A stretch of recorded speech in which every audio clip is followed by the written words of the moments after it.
It's the Black Real Estate Dialogue. Tune in. Tune in. Tune in. Tune in. After you got restarted and got your first couple deals done and flips and so forth, like what happened from there? Like did you start hitting your stride after a while? Like how did things progress? So next moment that changed me, I think maybe about 2000, I want to say 16 or so.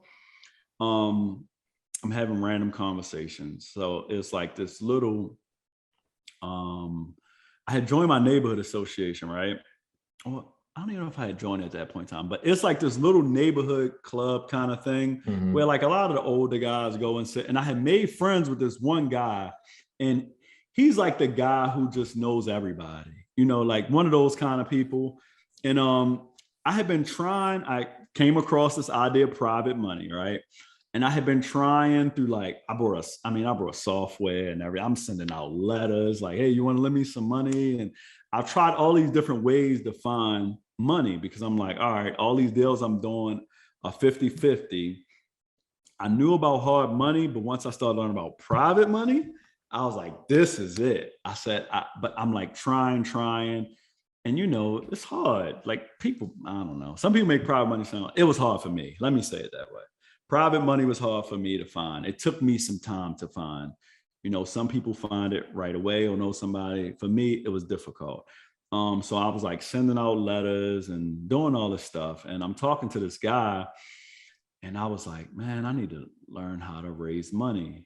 And I was like, I need to find some money for like real estate deals. I'm looking for like private investors. We have this conversation. I think nothing more of it, right? Mm-hmm. Maybe a few months later, a guy that he owned a real estate brokerage in the area I'm working in. Mm-hmm. He calls me and he's like, yeah, this guy told me that you were looking for private money. And, he's like, no, he told me, he's like, not private. He was like, this guy told me you're looking for a lender. And I was like, yeah. He was like, well, I got this guy. He doesn't really lend a lot, but he's like an older guy. He's been in the business. He made a lot of money. And he's specifically looking for somebody who's younger that he can like help him, mentor is what he told me. So I'm like, all right, me and the guy meet, we have coffee, talk. And I only had one house going at the time. So at this time, I'm just doing like one house. I'm normally doing one, I fix it up, I sell it, I find another one, so I'm just doing one, still doing like my trash hauling and stuff like that. So I take the guy to the house. He's like, oh, it looks nice or whatever. He's like, you got any more deals in the pipeline? I'm like, no, whatever. He's like, well, let me know if you find something. I'm like, cool. So I find something in the neighborhood, whatever. And I call him, hey, I found this house. He's like, how much is it? I think I paid like, I don't know, it was good. I paid like 90,000 or something like that. And he's like, all right, and how much to renovate it? And I forget what it was, maybe 100,000 or so. And he's like, all right, well, send me over, the contract or whatever, and I'll provide the financing. So I'm like, all right. So I'm thinking like I'm gonna pay points, closing costs, all that stuff. So like a week before settlement, I'm like, well, all right, well, tell me the terms, like what I need to pay. He's like, I'll just show up and sign the paperwork. And I was like, show up and sign the paperwork. And I went and then signed the paperwork. He was like, just use your money to start doing the work. He's like, give me your draw schedule, use your money to start doing the work. I did it. House went good. I sold it. And I was, like I said, I was only doing one at a time. He's like, all right, that went good. He's like, so now, he's like, you can buy 4. He's like, you can go up to 4. He's like, I'll finance up to 4. At one time? Yeah. Then I started doing them and then I got up to like 7 or 8 at a time. And that was like my first, I was like, this is private money. And I didn't know going into it, but I've been looking for this for like, I don't know how long, but long enough to like buy a course and be sending out letters and all this stuff. Like, and it just came to me through a relationship. and it was odd. And him and I still do stuff together. Like he just funded a deal for me the other day, and him and I bought rentals together and all kinds of stuff. But it all started just from me having a conversation with the guy and him going and asking him, like, you know, anybody who will lend him money. It's crazy. Wow, that's incredible. How would you compare hard money to private money? I mean, similar in ways, you know. I mean, the thing I would say the biggest difference between private money and hard money is private money is negotiable, right? Like, and when I say private money in this instance, I'm not talking about like, I mean, because it could be described in a few ways. So this guy in particular is like lending me for the entire transaction. He's lending my purchase and renovation. I'm not talking about like if I borrow, you know, 30,000 from this person, like raising a bunch of money and putting it together. I'm just talking about for like a specific deal. So in a specific deal, I think one of the biggest differences is just the ability to negotiate the terms, right? So like my lender still charges me, I don't know, 12 and 3. Which is about what I was paying for hard money. Well, he was charging 12 and 2 on this latest deal. He charged me 12 and 3. When you say 12 and 3, what do you mean? 12% interest per year, and 2 or 3 is the point. So a point is, you know, 1% of the loan. So if I borrow $100,000 and it's 1 point, it's $1,000. You know, or if it's 2 points, if I borrow 100,000, it's 2,000. So he charges me. It was 12 and 2. He went to 12 and 3. But again, like, so the way that the payments are structured have changed, right? So a lot of times when you borrow hard money, let's just say, I just like using round numbers. I'm not like a mathematician. So let's just say if my purchase is 100, right? And my renovation is 50, so it's 150 total. And I'm paying 12%, right? If you're paying 12%, then that's 1% of the total of the loan. So 150, I'd be paying $1,500 a month, right? Typically. But the way that he changed it now is I pay interest on the money borrowed. So let's just say if I borrow 100,000 and for the purchase and then 50 for the renovation, and let's just say instead of, you know, let's say I use 20,000 on my renovation. So month one, instead of paying 1,500, I'm at 120 total. I'll pay 1,200. You know, so it saves you money on that end, but he went up a point.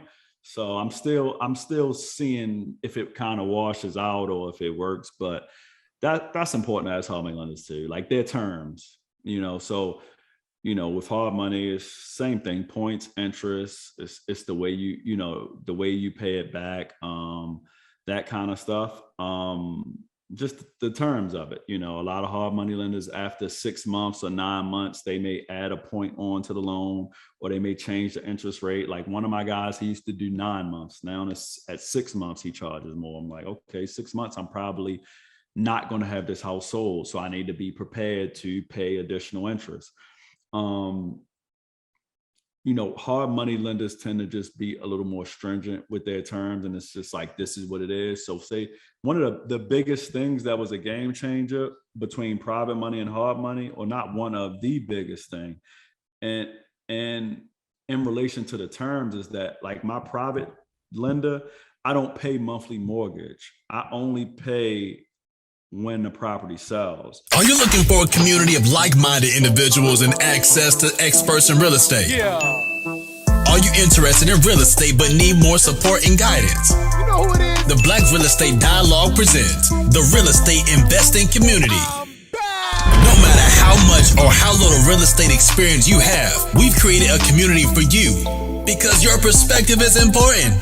All right, tell me, where's the #1 place where you can do Q&A with experienced guest speakers 2 times per month? How about unlimited access to past guest speakers' recordings? What about a private Slack channel to engage in daily discussion with everybody in the community to share resources and support each other? Head on over to blackrealestatedialogue.com. That's blackrealestatedialogue.com. It's the real estate investing community presented by the Black Real Estate Dialogue. Come join us today. When you're thinking about a deal like that, right? Like 100 plus units, and you're looking for markets, like what are the things that you're looking for? Would you say it's the similar as to what you were looking for with like 2 unit, 8 units? Like what are you looking for in the market? What are you looking for in the deal to make it worthwhile? It's a great question. So here's how I think about it. And when I launched my podcast, it's Multifamily Insights. But when I initially launched it, it was called Target Market Insights.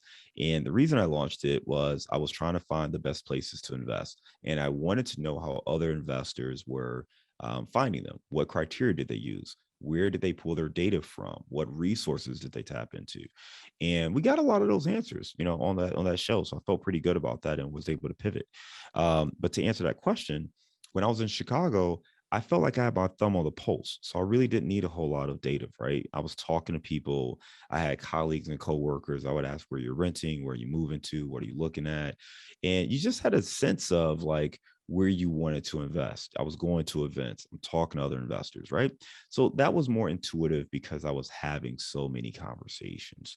When I started to move away from Chicago, it became less intuitive. And what I found is I was really relying on people's opinions. When I started looking at Cincinnati, well, one person might say, oh, go to the West Side. The West Side's great. They got great cash flow there. Someone else would say, hey, man, don't go to the West Side. Go to the East Side. That's where all the appreciation is, or that's where, the better prices or the better homes are. So now you've got these different factors. Well, I want both, right? I don't want just pure cash flow and no appreciation ever. And I don't want something that won't appreciate or won't cash flow, but may appreciate, or that's really the only play there. So I'm looking for this balance of both. Well, how do I figure out, what I take away based on that feedback? So I found myself having a hard time trusting the intel I was getting, and I didn't have my thumb on the pulse, right? So like, I don't know what drove their decision and the biases that they have. When I'm talking in Chicago, I'm like, I'm seeing the young people. I'm knowing who I want to rent to. Here, most of the people I'm talking to are giving this advice. They don't even rent. They live in a suburb somewhere. Right. So how do you really know where renters are going and where they want to rent and all of those kind of things, right? So I started to really focus more on data points and helping me understand, like, okay, here are the things to look for. So I will tell you, there are 6 main things we focus on when it comes to finding great places to invest. And I'll give you a couple of cheat sheets for your listeners as well. But the first thing we're looking at is population. I'm looking at population from a macro standpoint, and I want to know, is this market growing in population? Is it stagnant, or is it declining? You ideally want to invest in a growing market. I'll be honest though, if you have a 2-unit property, it's not going to matter quite as much. You could find 2 people to rent your 2-unit property, right? But if you have a 200-unit property, it does matter more, because at a certain point, the economics of scale start to play in. You're not going to find 200 people that are going to pay a premium on rent because they like your finishes, right? Like, that's just not going to happen. But you can find 2 people on a duplex who just, think your unit's cute and they just like the finishes used and they're willing to pay whatever you ask for, right? That's not going to happen on a scale. On that level of scale, the balances and just the math is going to come out with probabilities. So you have to really understand what's happening. And for us with population, it's real simple. Are more people moving to an area? Is demand increasing, or is that demand decreasing? That's what I want to know. Because if demand is increasing, then the next logical thing is, well, if it's increasing, then maybe rents will increase, right? And we should have strong interest in this property. So that's the thing we're looking at with population. Well, what drives population? Jobs. So I want to now look at job growth. What's happening with, are employers moving to this area? Are people leaving this area? What's going on there? Industry diversification. Okay. What jobs are there? What employers are there? Again, I was in Detroit. Detroit was heavily driven by the automotive industry. It's doing a really good job of diversifying now. But I will tell you, when the economic recession hit, when I'm in the automotive industry, the entire city felt it. It didn't matter what your job was. whether you worked at, the grocery store or a bank, or you were an attorney, it did not matter. Your business suffered because the entire city and the entire region suffered based on that industry. If you are investing in areas where there's more of a diverse economy, well, you're not as reliant on that. That was one of the reasons I really liked Chicago, because they had, packaged goods, they had financial industry, they had, advertising, they had so many different things, health services. You have so many different industries that are there that no one industry is going to take down the whole sector. So that's something that's really important. Think about Vegas and tourism, right? COVID hits, no travels there.